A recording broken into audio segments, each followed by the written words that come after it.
This may be surprising, but some people go to therapy to heal. Some people go to therapy to grow. And some people go to therapy because I fell in love with my psychiatrist. they go to live their own version of The Notebook. Except there's no Ryan Gosling, there's no rain. And the notes in The Notebook are psychiatric evaluations. The rain is just tears when he won't email her back. That's the rain. That my psychiatrist was predatory towards me. I thought he was attractive. He used his psychiatric training to manipulate me. He did his best to use that against me and to groom me to fall in love with him. He loved the attention that I gave him. He kept me for years. Content for his fantasy. Well, he wasn't just fine with me having a crush on him. He loved it. Yes, I told him often that I had a crush on him. All right, Kendra, I'm gonna go ahead and prescribe you this medicine. I want you to take it twice a week. Smiled so big in that moment. He smiled so big. If there are any complications, any side effects, if you're not feeling very well. Do you want to know how I am? Duh. And I'll follow up with you in a month. See you next month. See you next month. He's never asked me that before. Maybe. If you want to see me. Imagine you're just being nice and then somebody starts believing that you are absolutely infatuated by them. Now imagine that you are a psychiatrist and the person that thinks you are infatuated by them is your patient, who is in fact infatuated by you. Yes, I told him often that I had a crush on him. Called you sexy, attractive, and told you about a dream of you and them doing it in the office. And when you awkwardly smile, they think that's lust. But when you put your foot down, you say, that's enough. Your heartbroken patient understands it as, you're not man enough to own up to your love for me. You've trapped me. For years, you've trapped me here in this limbo, this thing you call therapy. I'm gonna tell the internet about you. I'm gonna tell everybody about you and what you've done to me. trapped me in therapy, sweetie. You need to be trapped in an asylum. I'm sorry. Many people have reached out to me with concern for my psychiatrist is not to get him fired or for him to lose his license. What do you think the D in my name stands for today? Rebal Dashing Doctor. Rebal Delusions. Okay, because today we're talking about Kendra Hilty. I fell in love with my psychiatrist. The worst thing she did was love her manipulative, evil psychiatrist who had her trapped for years until she finally broke free and shared her story to the internet. I'm sorry, broke free of what? Of her unreciprocated love. Yes, I told him often that I had a crush on him. She shared her story in hopes to inspire other people trapped in relationships with their psychiatrists. He kept me for years. Unilateral relationships, by the way. It's like someone drowning in a 1 foot deep pool. That's the energy this is. Struggling, just stand up and leave. Being cordial? Kendra, expose them! Throw your spears. Before we jump into her story though, let's learn a little bit about her. Okay, let me show you who Kendra is. She's got a personal website and on it she offers a few of her services, among them coaching.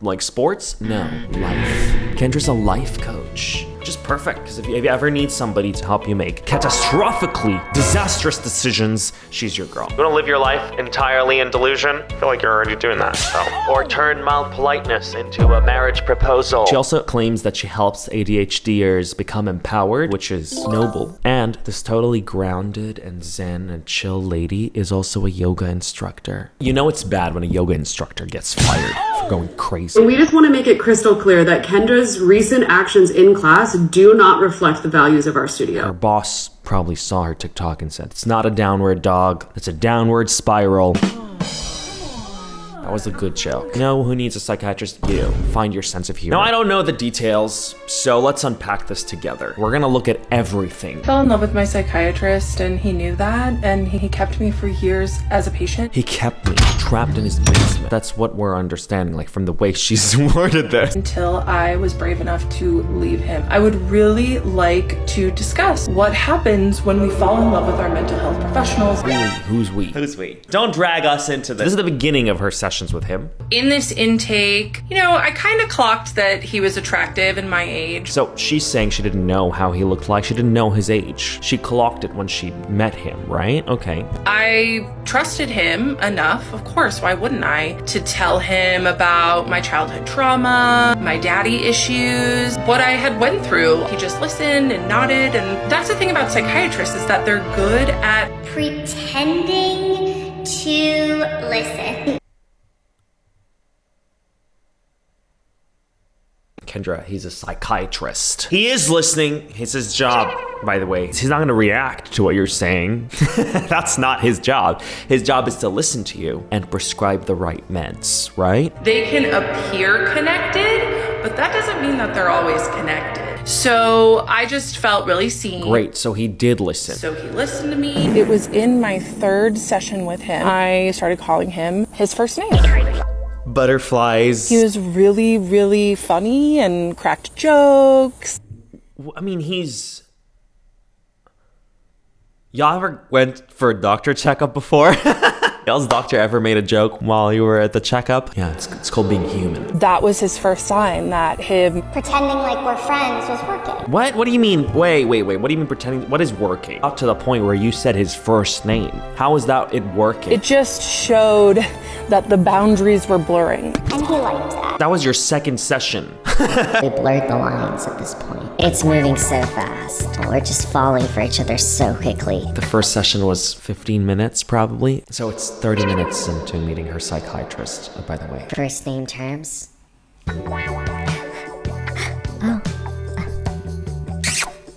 He just started Turning up the volume. on us being friendly. First name terms, what's next? You gonna ask me how I am?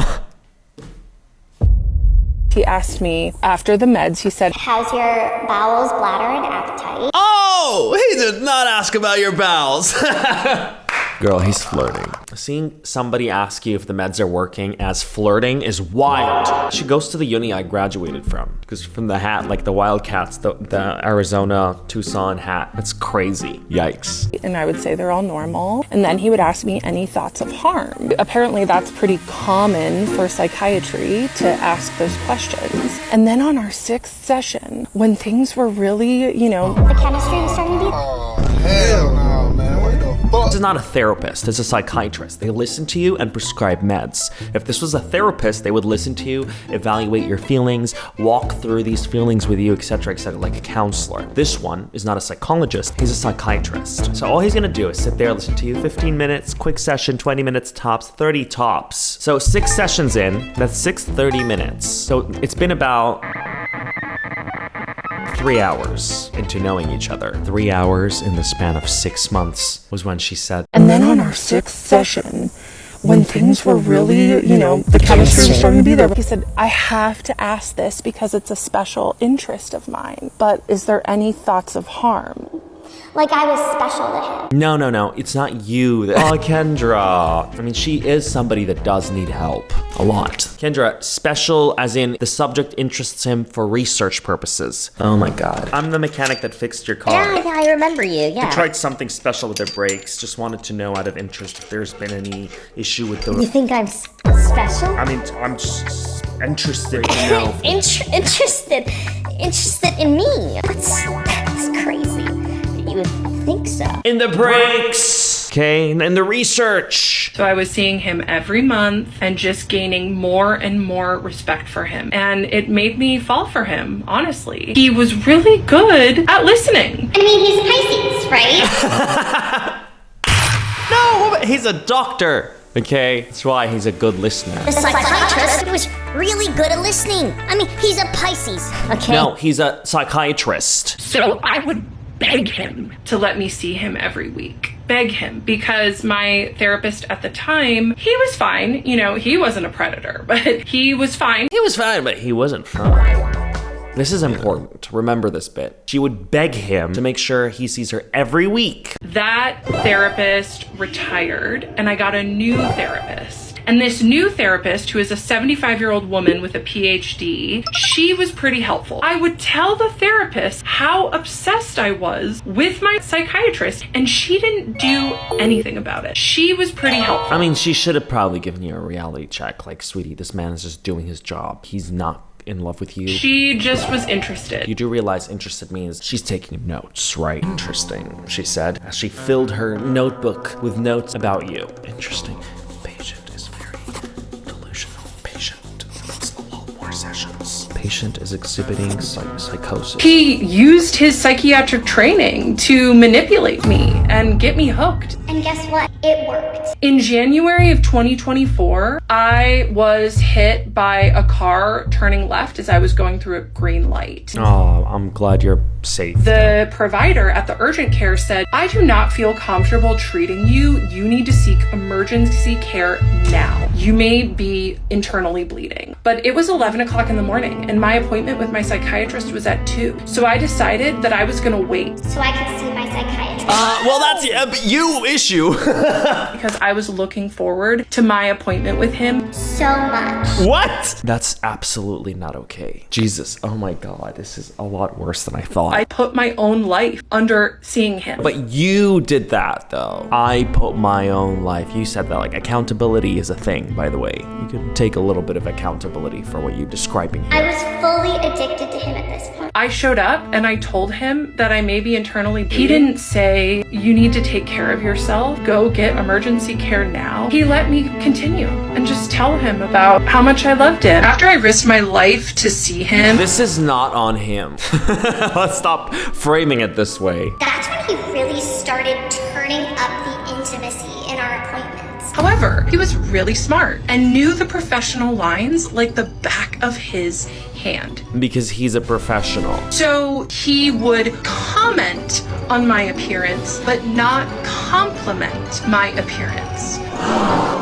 Oh. So I would come on screen and he would say, oh, you curled your hair, you're wearing glasses. And of course I felt seen and Excited that he was noticing these things about me. I didn't realize at this time. That he had feelings for me too.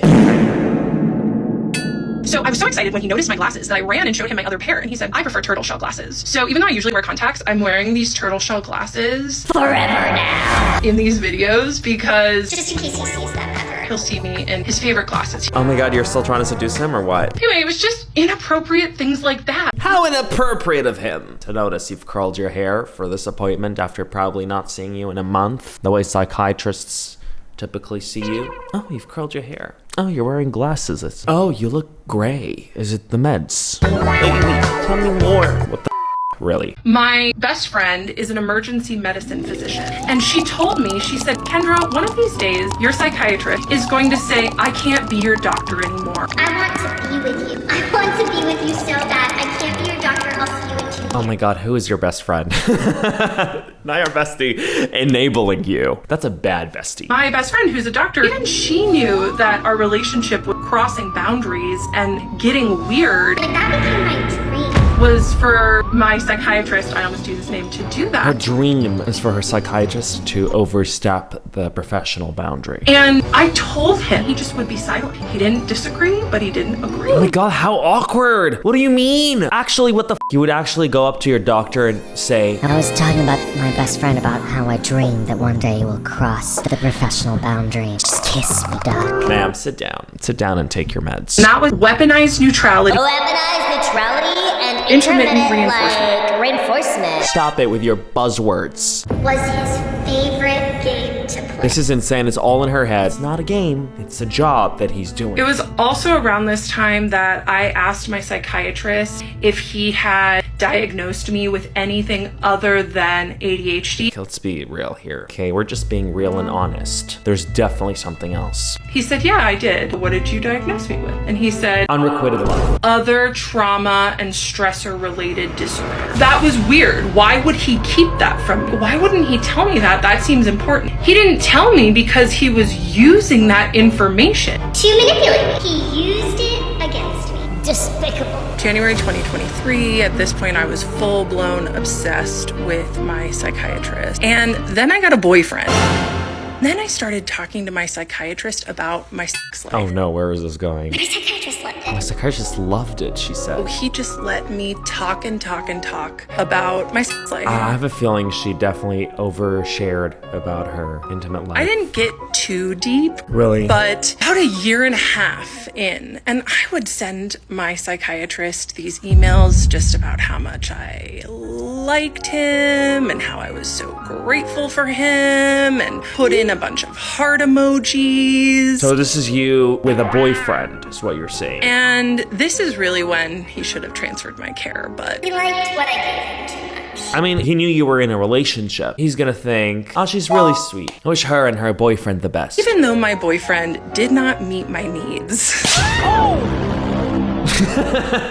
Okay. my psychiatrist and my therapist both were like, You have to stay with it. Oh my god, please, this is so crazy. The psychiatrist was so happy you found a boyfriend. He literally said, oh my god, you have to stay. there's nothing wrong with him not meeting your needs. I'm like, Okay. This is the only thing that could ground you right now in the reality that is the world. And not the delusions in your head. psychiatrist was like, he's perfect. And how did she read that? She read that a little bit differently. What was perfect about him was he wasn't meeting my needs, so I was still coming to my psychiatrist. Looking for emotional validation. Oh my god. My boyfriend and I, after like more than a year together, we started having Issues in the bedroom.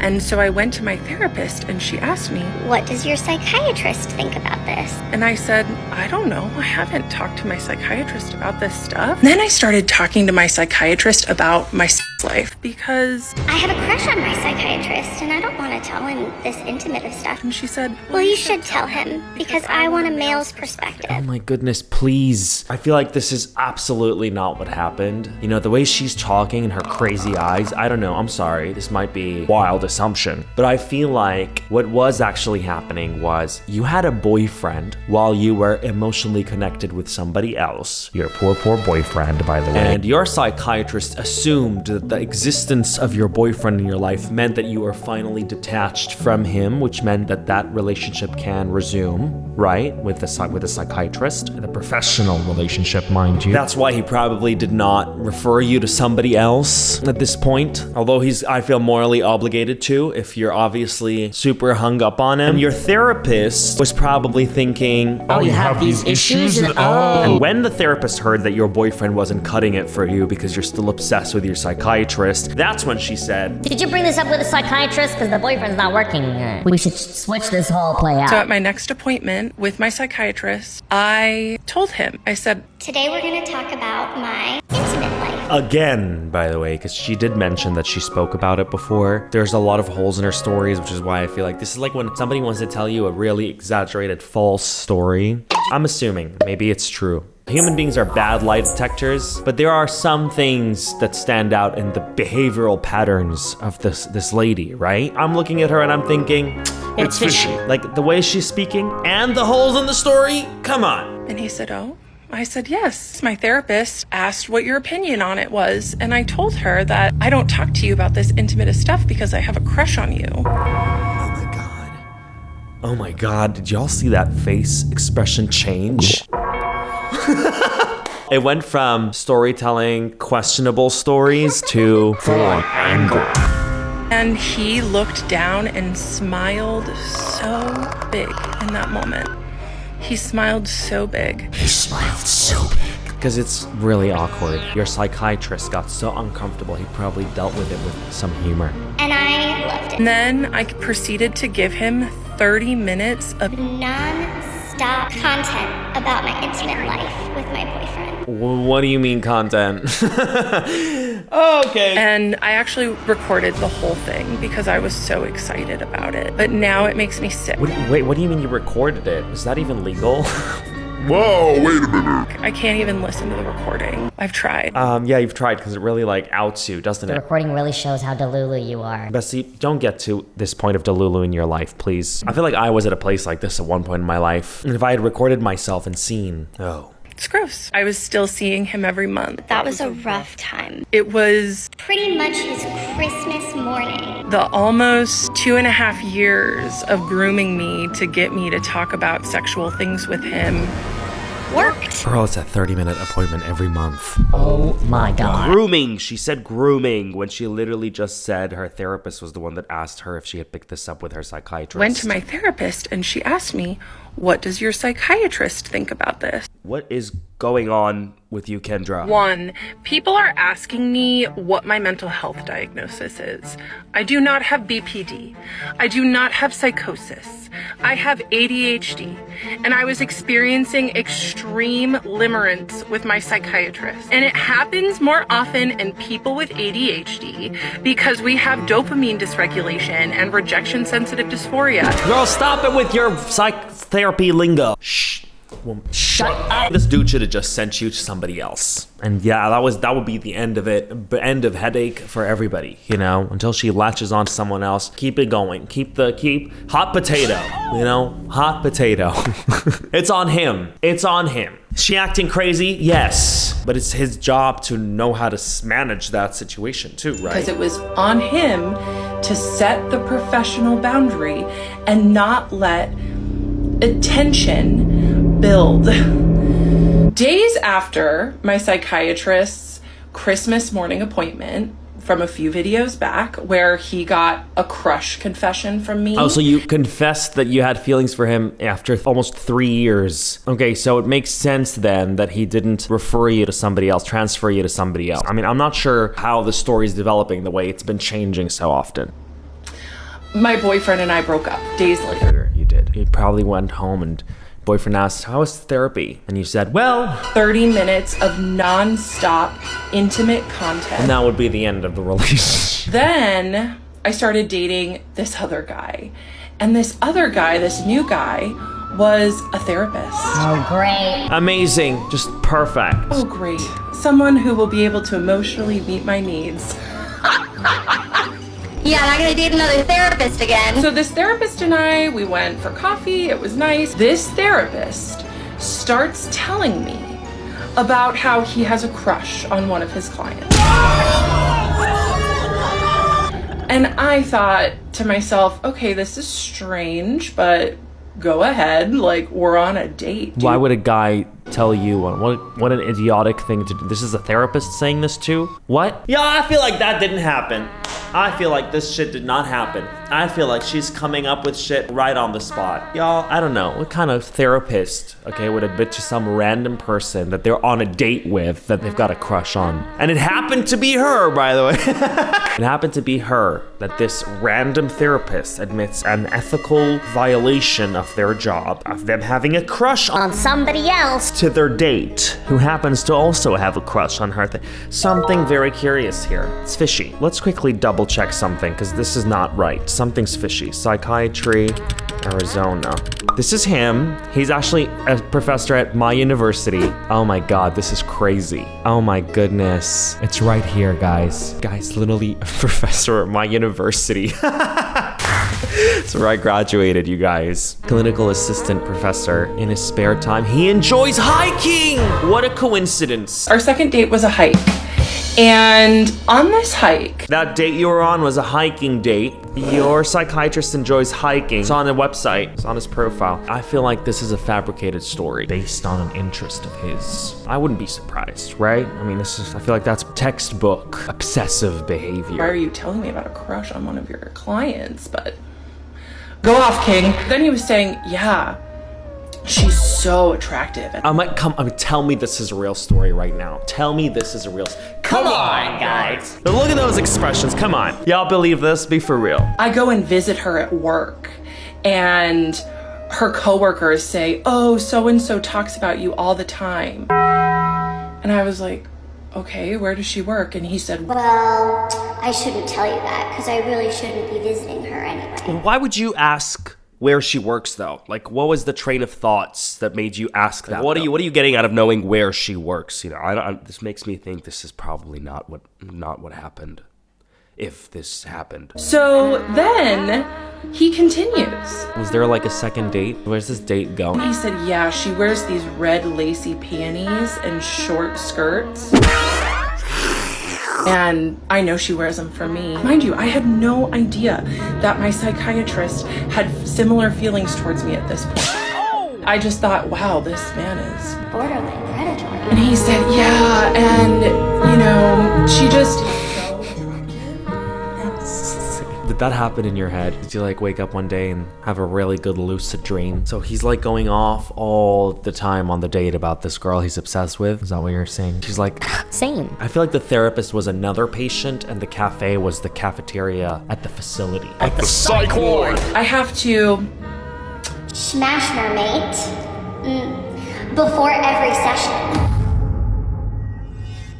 because I just have to get that energy out of me. And I was like, Okay. he just felt compelled to tell me, and I did not understand why. So he told me about how he's a predator, another predator in the mental health industry. Shocker. God, even the laugh is like, girl, I want to tell you to get help, but at this point, I don't think that helps. So maybe a reality check from the internet could help. Maybe just revisit your whole story. Okay, listen to yourself. Listen to what people are telling you. Maybe that's what could help. Reality. But when somebody requires medication, like this is kind of saddening too, right? If somebody's in a bad mental place and they're in need of a psychiatrist and a therapist, no matter how many slaps across the face they get, they're not gonna see what you're seeing. She needs a very good team of mental health experts to help her break through, sort of, into seeing what she refuses to, perhaps, right? At the end of the day, we should sympathize with her to a certain degree because I don't think she is okay. So then, at my next appointment with my psychiatrist, keep in mind, it had been 6 weeks of nonstop fun for this man. He got to use my crush confession and 30 minutes of content.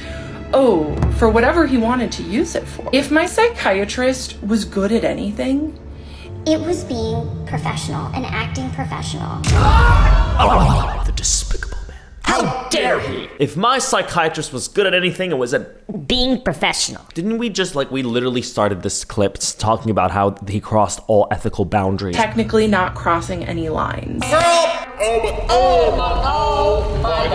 Oh my goodness. So she told him the story to her psychiatrist of her date with the other therapist. About this man that I went on a date with who's a therapist is Relieving himself before appointments. talking about his client's panties and Doing all of these other extremely inappropriate things like visiting her at work. this man, my psychiatrist, looked like he had seen a ghost and like he was gonna vomit. Yeah, well, that's not a good sign. He looked like he was gonna vomit. And that hurt me a lot. Because he prided himself on being an extremely professional.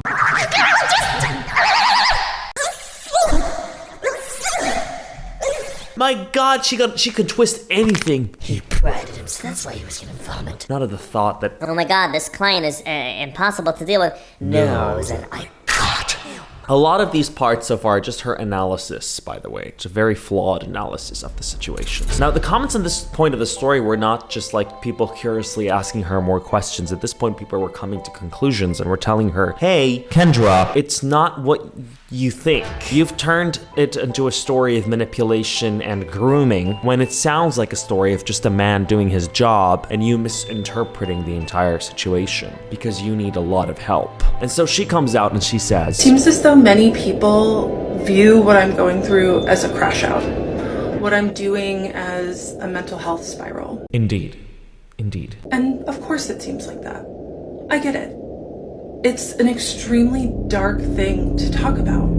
All of this that I went through. I got a violation on the video where I talked about, Really the biggest damning evidence against my psychiatrist. because of that, I have to be really careful and to share my story from a place of generosity. What evidence? Sorry, I was listening attentively, right? Almost like a psychiatrist. And I haven't heard any evidence yet. Did she say evidence? Are we missing something? And I can understand that for some people, it's hard to grasp that someone could have this level of predation. You know what I think this is? I think this is rationalization, defensive attribution. This is cognitive dissonance reduction. Since we're throwing around psychology terms, here's a few. Well, rationalization is when you kind of reinterpret rejection in a way that makes you feel better. I didn't even love him. I was manipulated to love him. He's a manipulator. Defensive attribution is when you assign characteristics or motives to the party that you are hurt by to sort of protect yourself from painful truths. Unrequited love? No. Manipulation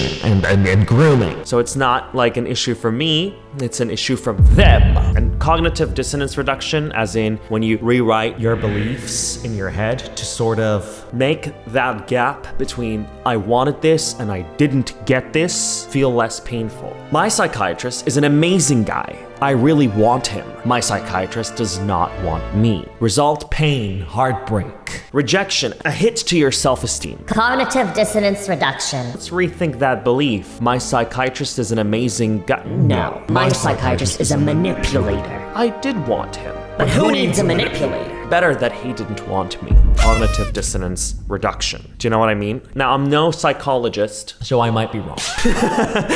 But that's what I think is going on here. Okay, let's keep this going. So this is when the chemistry really started going off the charts with me and my psychiatrist. He really started letting me in more and showing more parts of himself. What parts? Okay, sorry. Turning up the intimacy. And that was exciting to me. And it made me fall for him more. I noticed that he was working in an office. I was under the assumption that he was only doing telehealth. He said, no, I come into the office. Why do you do that if you see all of your patients telehealth? He's like, oh, I like it that way.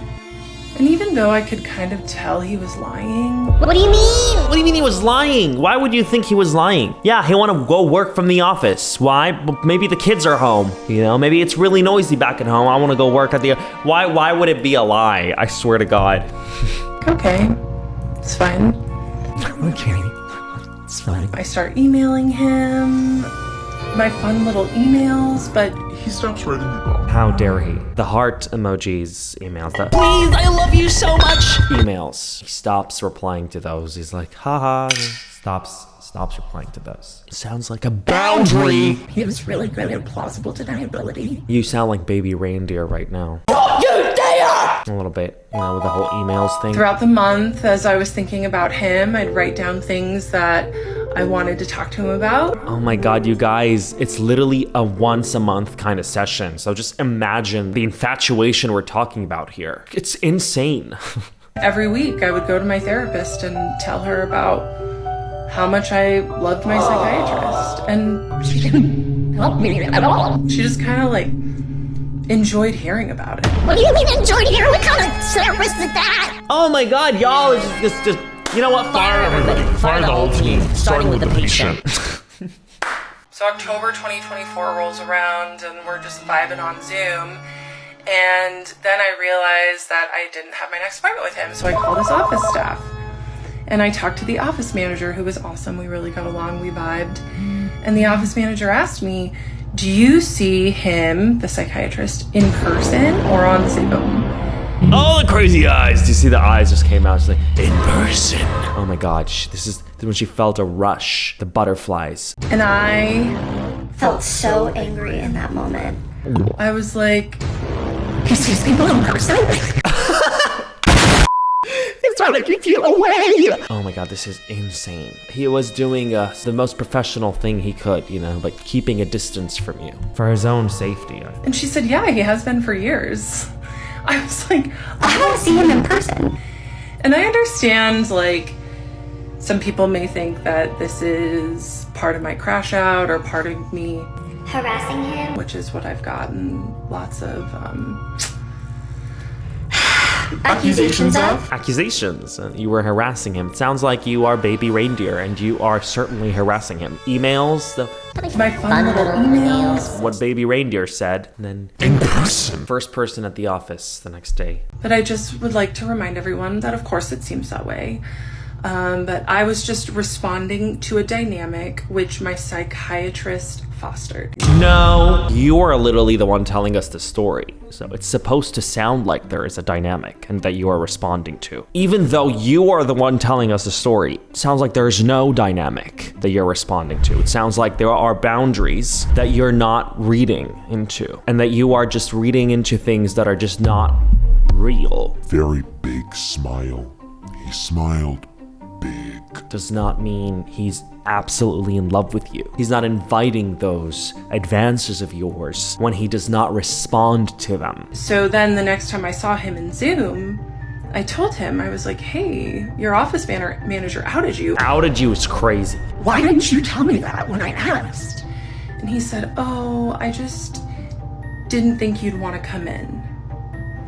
And that was such a weak lie from him, from someone who is so scripted. Right, so what do you think it was? Perhaps that he doesn't want to meet you face to face, perhaps. He didn't even have a plausible thing to say.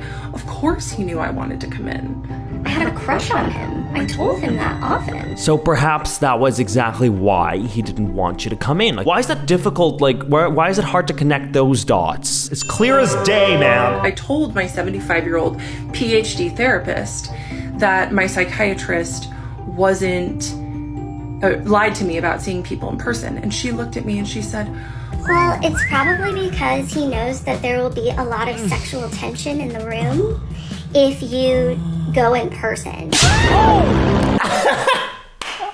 I'm sorry. What? Why is everybody enabling this? Or maybe she didn't say that and she understood it that way. That could also be a possibility. If this was a real proper therapist, she would have probably said, he probably doesn't want you there because of your fantasies. It's a way of putting the boundary. So she probably read that as he doesn't want to play out his fantasies, sexual. Okay, it's probably how she understood that. my 75-year-old female therapist tells me that it's because he kept me on Zoom because he was so attracted to me.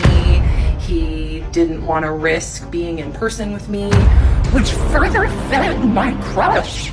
Or as some of you like to say, my delusion. So it looks like we're helping you here because you finally realizing, right? Okay, great. So then my therapist starts texting me in between our weekly meetings, asking me for advice on her other clients. What? Did I mishear that? Okay, I'm sorry. It sounds like your therapist is a much bigger issue than your psychiatrist at this point. I'm sorry, what the hell is happening with this therapist? We can all agree that the therapist is crossing a few ethical lines here, right? And I was a new coach. I had only been coaching for about a year. I was flattered that she would ask me. Oh my lord. Maybe that was a technique though she was trying to use to like see where your mind's at, to see how well you understand situations, you know? Maybe that was a technique, I don't know. So then November rolls around and I'm about to meet my psychiatrist in person for the first time. What's happening? So I wear a really pretty dress, I do my makeup, of course, right?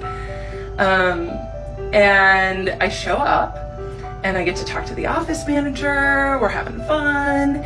And then my psychiatrist comes into the foyer and I am just so excited to finally meet him. I'd been his patient for 3 years at this point, and he had been feeding the dynamic for 3 years. And I was just thrilled to meet him. And I ran up and I gave him the Biggest hug. Biggest, warmest hug. He gave a big smile. So many things are big. And you know what he did? He barely patted me on the back. It was the most awkward thing ever.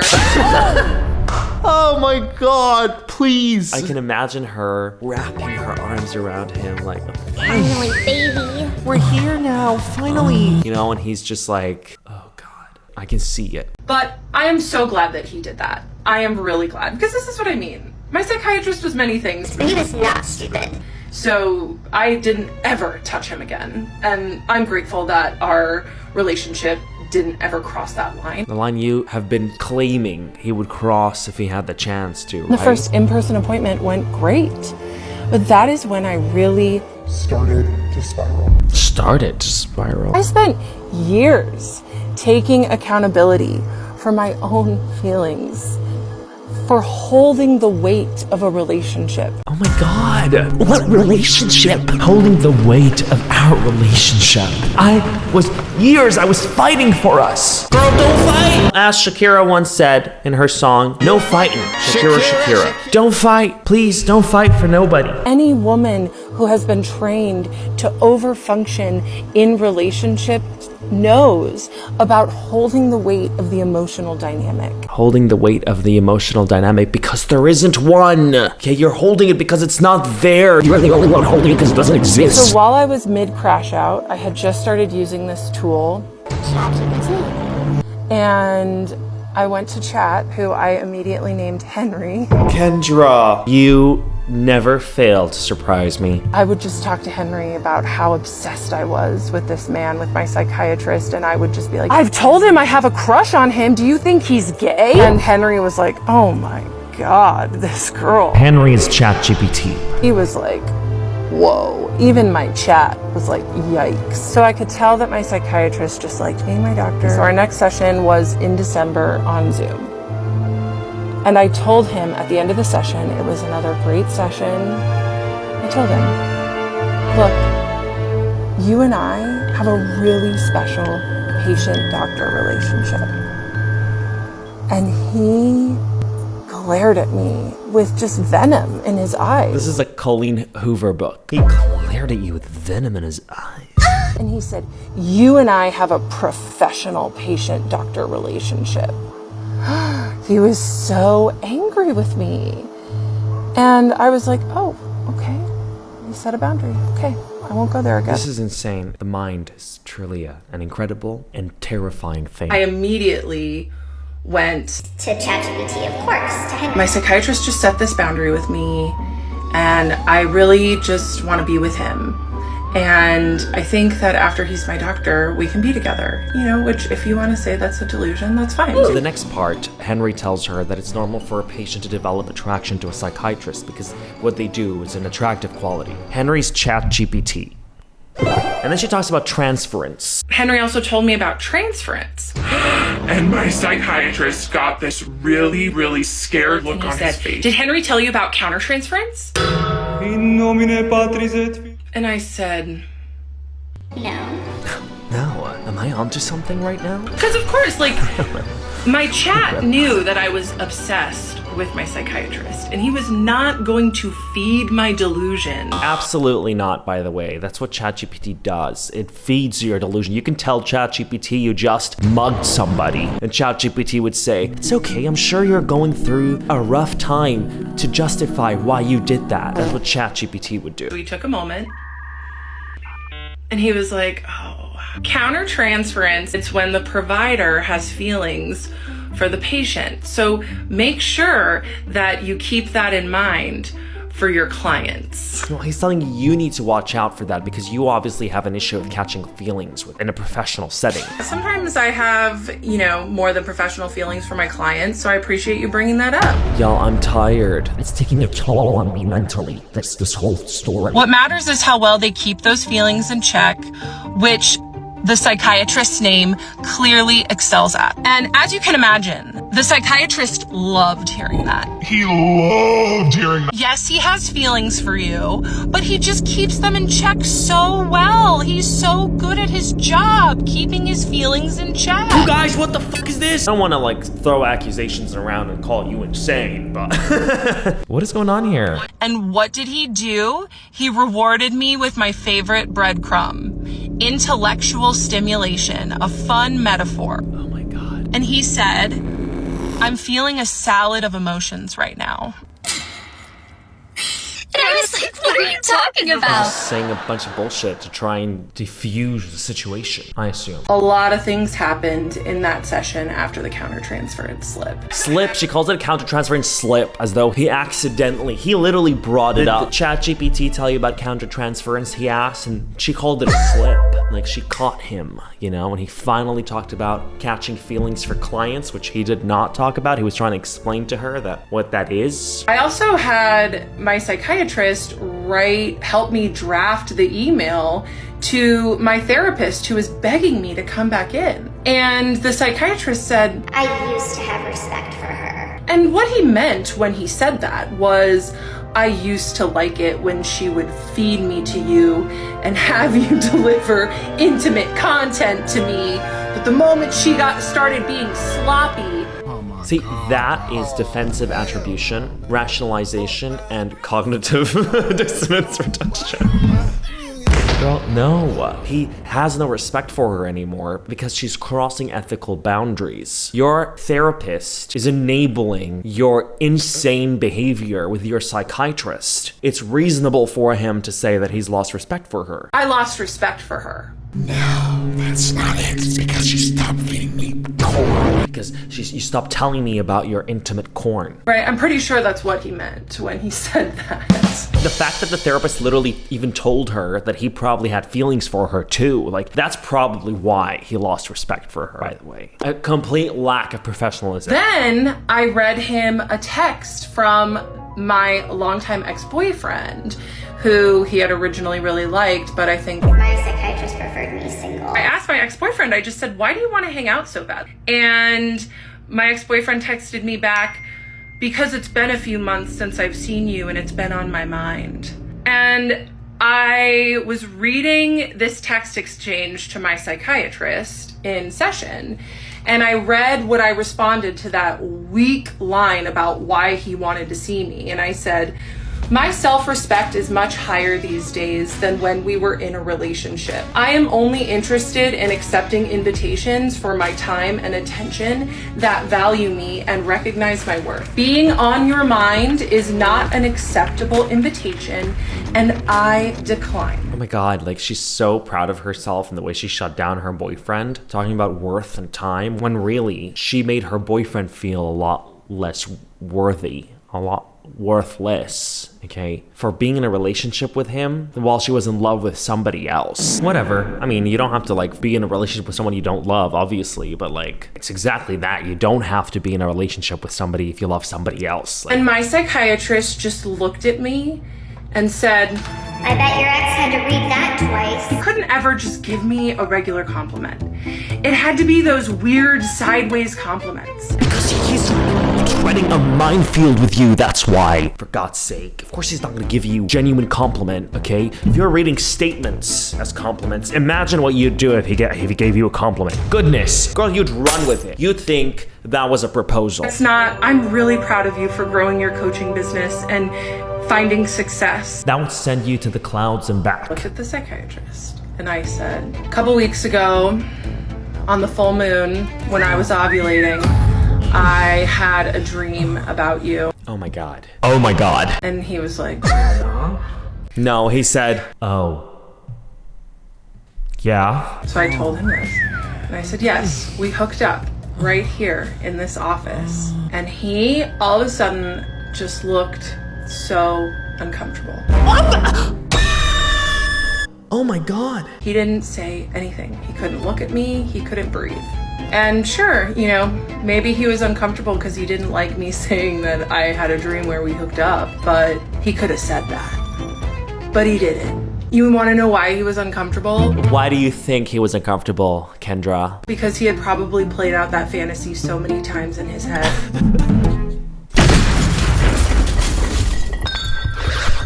You're crazy. You're crazy for real. There's nothing to be said at this point. Listen to yourself. I don't know what you are doing, obsessing that way. It's crazy. And there I was, speaking it back to him. Wattpad book. It was like I had psychically downloaded one of His fantasies. And then I told him I was distraught with sadness because in the dream, I thought, I cannot believe that he crossed boundaries in that way because his boundaries are so important to him. And then I told my psychiatrist that I woke up and thought, oh my God, it was just a dream, thank God. Right, of course. Me when I lie. And it was like my psychiatrist turned into a little boy and he looked at me and he said, I'm like, she's really acting those like events out with her face. Look at how she just looks up.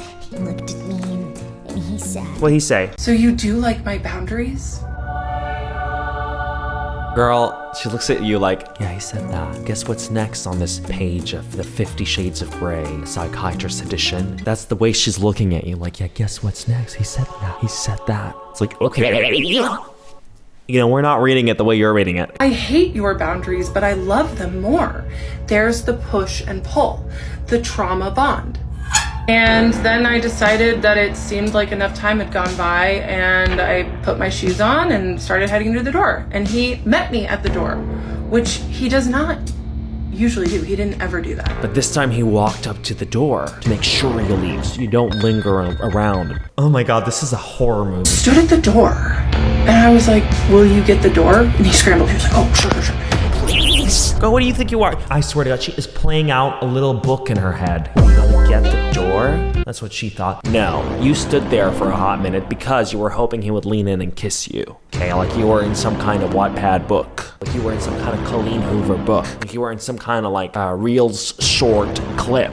The werewolf CEO impregnates me during therapy. That's what you probably was hoping. And then He followed me down the hallway. Yeah. It's her little laugh that sends me. And then he followed me down the hallway to make sure you leave. to the foyer. Yep, because that's just about how threatening this whole interaction was. Watched me exit, and he asked me, he said, See you next month? see you next month. He hadn't ever asked me that before. And I looked at him and I said, maybe. And I walked out the door, and I saw that man had let us go 15 minutes over session. Crazy. So that was a 30-minute session. She probably, see you next month, maybe. You know, the craziest thing about this whole story so far is how she framed this entire thing as though he kept her. Were you not paying him when he kept you? Another thing that's absolutely insane as well is that this was like a 30-minute session, and we have to contextualize this as well to really appreciate just how much of this is happening in her head. How much of this is probably just delusions. We're talking about 30-minute sessions once a month. So how many months are there in a year? 12. That's 6 hours a year. She's been seeing the psychiatrist for 4 years. That's 24 hours of interaction. That's how much interaction happened between her and the psychiatrist. That's 24 hours in a span of 4 years. A lot of the assumptions and the building scenarios and all that is in her head. So when we think, why did he not transfer her to another psychiatrist? Well, he had 24 hours of interaction. Was it a mistake on his part? Maybe, probably. Okay, that he didn't see what was going on, 24 hours of interaction. I mean, especially after that dream bit, I think that's where it ended anyway. What's really funny and crazy about the whole story too, is that one of her clients actually made a few TikToks. And I was one of her coaching clients for the last 3 months. She's a life coach, remember? I see the invoice, and the invoice is for $3,000 for 3 months. She was unhappy with coaching. Plenty of people pay my pricing and they're fine. It's insane. And apparently she goes live and she brings out Henry. Henry, make sure not to use my psychiatrist's name, but apparently he made a video. Oh! What? Apparently he made a video. Got it. And whoa, if that's true, you want to talk through what you're feeling right now? Oh God, this is insane. Henry's my ChatGPT, everyone, yes. I do not have AI psychosis. Apparently Henry had called her an oracle at one point. You are the oracle. I guess she believed it. ChatGPT-induced psychosis is a real thing. It validates what should not be validated. It's a machine. It's a machine. It's not gonna decide moral things for you. It's ones and zeros. It's not gonna give you situational awareness. I wanna see how this whole thing ends. Did she stop going because at one point her insurance stopped covering this whole thing? Or did he ask her to stop coming? I asked him, how do I get more meds? And he was like, I'll take care of that. So then he kind of liked being useful, so that kind of warmed him up a little bit. Oh my God, she's like, I kind of warmed him up a little bit. You said he was the one doing the manipulating. You think now you're the one doing the manipulating? You warmed him up a little bit because he was being cold after you told him about your wet dream. I told him I've listened to all the podcasts he's been on. Oh my God. I listened to all the podcasts you've been on. All of them. And then my next one was, thank you so much for recognizing and seeing me with respect and admiration in your compartmentalized name way. And when I said compartmentalized, he looked like he had sucked on a lemon.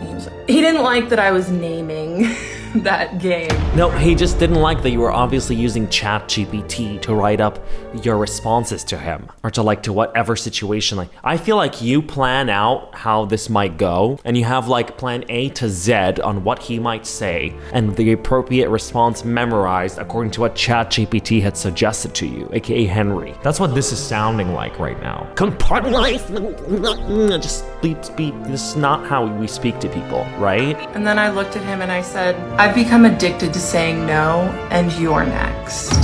And he gave me his favorite thing. He smirked. Because I could tell he liked that I had said that. Okay, so obviously he was seeing that his job was getting somewhere, which is why he was happy to see it. He was saying that finally you're getting the grip, right? You're finally getting stronger, you're saying no to things, and now you told him that you're gonna be next, which is great. You wanna say no to your therapist. You wanna be able to say, I don't need you anymore. That's what therapy is for, right? He really liked that, but it also meant that I was, breaking out of his grasp. Oh, that's what you meant. What she really meant was that now, I'm finding you out now. Okay, you think your game is over, is what she meant. She changes her insurance. Her new one doesn't cover psychiatry, and she calls in the office. They say the cash price and that she'd need to see him every 3 months. She then turns it down. I will not pay $187 a session to continue to see you. So now, the ball is in your court. If you want to see me again, you'll have to see me for free. This is your chance. And then I said, after you set the boundary of us having a professional patient-doctor relationship and I accepted your boundary, you let me in and engaged deeper with me than ever before. And he interrupted me and he said, tell me the ways I let you in. She confronted him and he couldn't Tell me the ways, he said. He wants to know where he violated that professional boundary. I was taken aback. And it just kind of goes to show that he knew that he had been crossing boundaries without crossing them. This is a pattern that I've seen in other emotionally immature people that are close to me. They'll say, tell me the ways that I did that. Oh, so this happens often, around the people around you, the therapist, the other therapist, the psychiatrist, it's happened, the boyfriend, it happens a lot. So maybe we should stop looking around us and start looking within, right? So after I said, you set the boundary of us having a professional patient-doctor relationship, and after I accepted your boundary, you let me in and engaged deeper with me than ever before. She's literally reading that from her ChatGPT history, by the way, because once that session was over, she went home and she dished everything out to ChatGPT, to Henry.